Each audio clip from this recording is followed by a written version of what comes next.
Hello, my name is Amy Klezak, and I'm a nursing student at the University of Michigan. I'm going to present a patient to you. Background data. Patient is a 19-year-old Caucasian female and is currently a student at the University of Michigan. Patient's marital status is single. Patient's usual source of medical care is her primary care physician in her hometown. Vital signs are as follows. Patient's heart rate is 62 beats per minute. Patient's blood pressure is 116/68. Patient's respiratory rate is 14 breaths per minute. Patient's temperature is 99.1 degrees Fahrenheit taken orally. Patient's chief complaint is frequent migraines. History of present illness. Patient reports that the onset of her frequent migraines was in 2010 when she was 12 years old. The usual location of the migraines is on one side of the head, and the pain it presents is pulsating.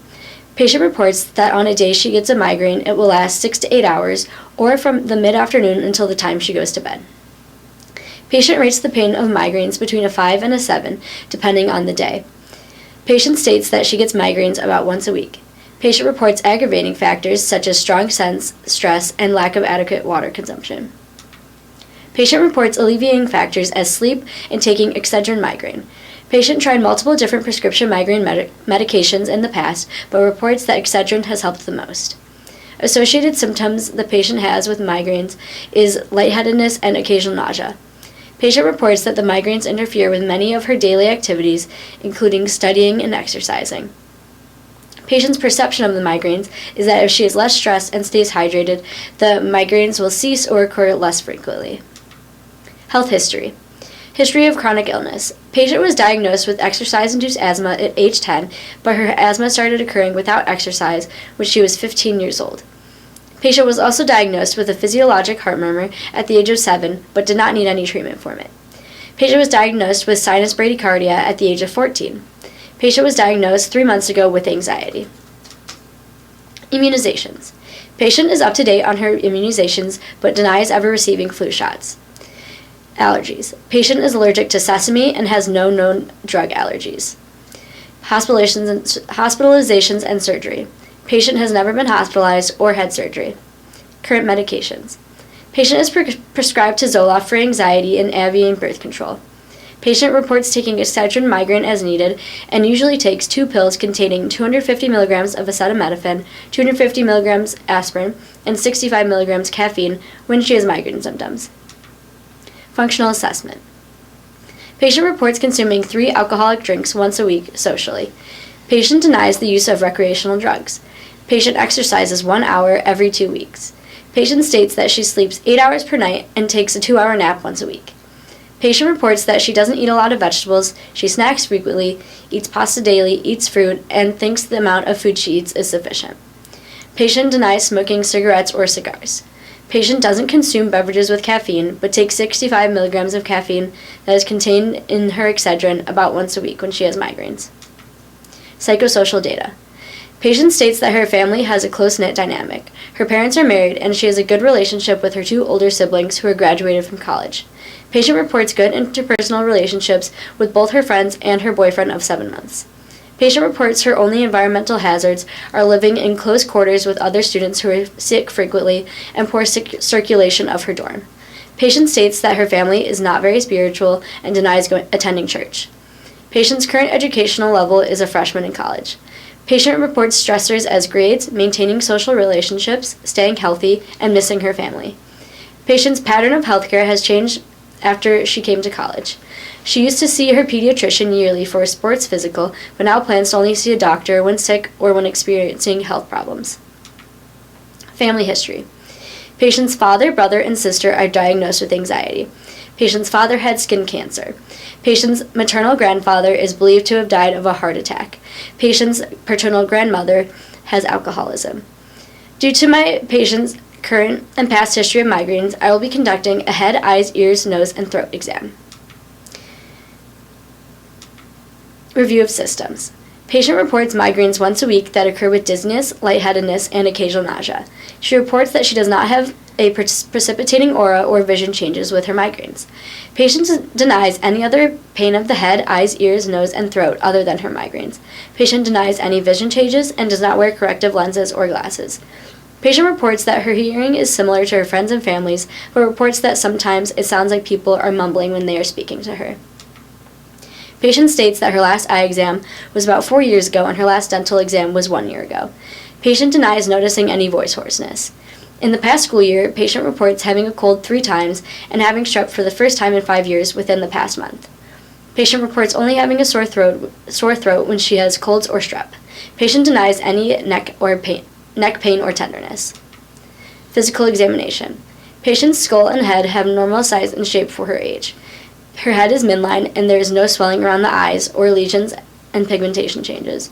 Patient has full range of motion in the neck and has no tenderness, bumps, or pain of the cervical vertebrae. Patient's trachea is midline and does not have trouble swallowing. None of the patient's 9 cervical lymph nodes are swollen or enlarged upon palpation. Patient's eyelids have no lesions, redness, discharge, ptosis, and patient has equal eyelash distribution. Patient's conjunctiva has small blood vessels, sclera is white, and cornea is clear. Patient's lacrimal apparatus has no discharge or tenderness. Patient has no peripheral vision loss and has 20/20 vision. Patient's extraocular eye muscles function properly. Corneal light reflex test shows that light reflects on the same place of the cornea in each eye. Patient's eyes do not deviate with the cover-uncover test.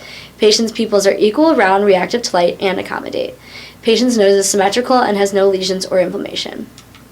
Patient has equal hearing in each ear during the whisper, rin, and rubber tests. Patient does not lose balance or sway excessively during the Romberg test. Patient's septum does not deviate. Patient has minor mucus discharge in the left nostril and the right nostril is clear. Patient has minor crepitus in the temporomandible joint. Patient's buccal mucosa is pink and moist, and her gums are not inflamed or receding.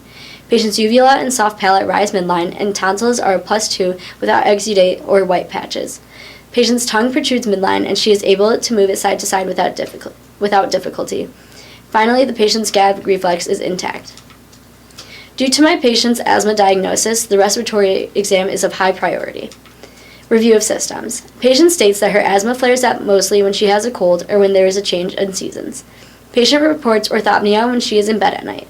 Patient states that she also gets coughing attacks with the orthopnea, and it gets better when she sits up or she forcibly stops herself from coughing. Patient reports vomiting during some of the coughing attacks.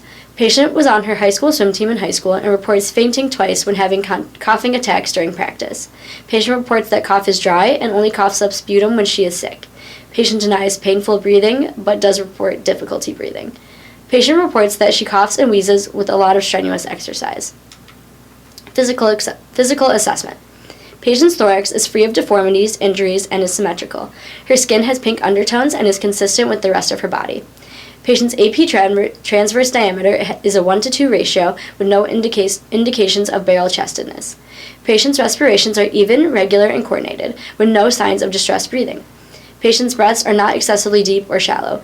Patient's chest expansion is smooth and even on both sides.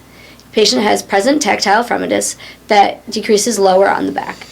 The ribs and thorax are aligned symmetric without masses, crepitus, deformity, or tenderness. Patient's vesicular sounds are soft and inspirations are longer than expirations both posteriorly and anteriorly.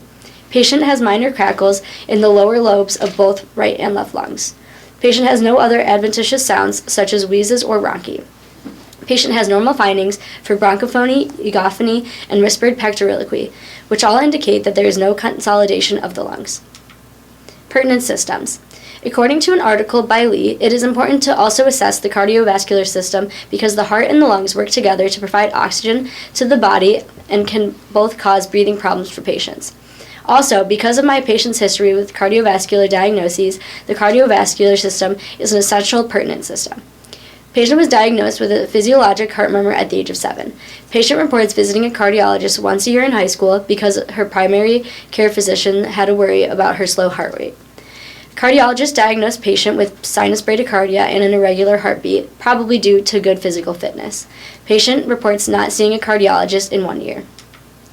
Another pertinent system to examine would be neurological, based on my patient's history of migraines. According to an article written by Dagny Hall and Mark Oberman, published by the National Institutes of Health, headaches are the most often reported neurological symptom.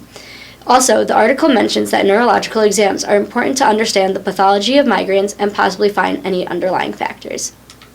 This completes my assessment. Thank you.